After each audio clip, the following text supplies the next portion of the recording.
up guys, Gamer Guy TV here, and today we are going to be reviewing the Minepainter mod.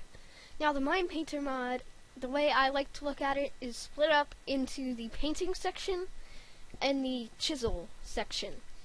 Now the stuff for the painting section I don't have set up because I didn't read the instructions and didn't feel like reading them, so always read the instructions. But let's get started. Now, we're going to do the crafting recipes for the painting part first. And let's just start with that. So, to make the small paintbrush, you're going to need 1 iron block, 1 stick, and 1 rose red dye, in that exact order. Moving on to the big paintbrush, or brush, as it has in the mod, it's going to be the 3 iron blocks and a sort of triangle like that, and then you're going to have the stick and the rose red. Next is the paint bucket, and I've actually tested this to make sure it works. And you're going to want to put any dye above the water. The water has to be in that spot, and any dye above it has to be in that spot. It can't be diagonal. It has to be directly above it. But say you put rose red there, it would give you red paint, which I think is pretty cool. Next is the canvas, which you need to paint, and it's just going to be the 6 wool in that exact order. The palette, I don't really know how it works because I've never had an interest in the painting part of this mod. I've always liked the chisel part more because you can create really awesome stuff with it. But to create the palette, it's going to be oak wood and a stone chisel, which we are going to learn how to craft right now. So that was the painting part of the mod. We are going to move on to the chisel part. And to start it off, we're going to learn how to craft the stone chisel. To craft it, it's going to be 1 cobblestone block and 1 stick in that exact order. Now, if you want to upgrade it, you're going to need the stone chisel and an iron ingot to upgrade the stone chisel into the iron chisel. Now, if you want to take it one more step further, you can upgrade it to a diamond chisel, which takes the iron chisel and a diamond in that exact order. So those are the crafting recipes, and now just to give you an idea of the sizes of each of the bits that the chisels create, just so that if you're creating a custom sculpture you have an idea. This is the stone.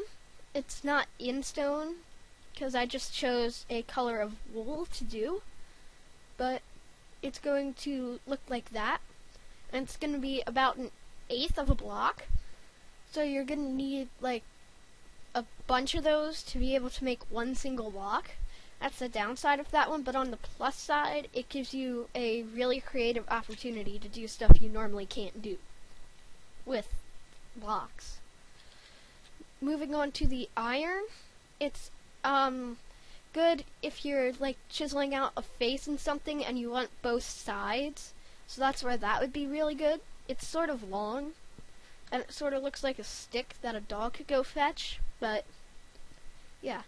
And now diamond is what you want if you're building like a really colorful thing and you want like say you want a rainbow block or something. You could just tower them on top of each other to make a rainbow block. Or tower all the colors of the rainbow in glass or wool or something to make all the colors of the rainbow. And now I just thought it would be fun to show you some of the things that I use Minepainter for, or used Minepainter for. Creating custom blocks was one of my favorite things to do, because then you could give it a name, place it down, chisel a bit into it, and just make a ton more things. So I created a bunch of custom blocks, and then I wanted to take it to the next level and make custom stairs.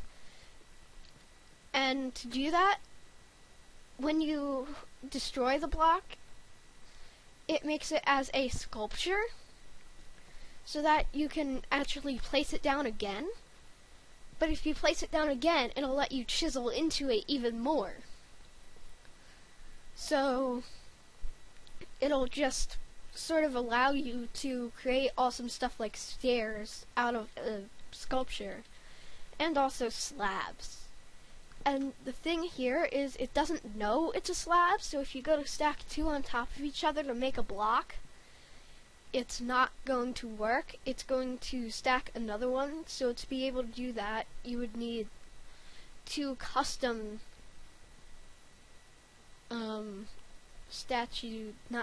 sculptures, or you may not, I don't know.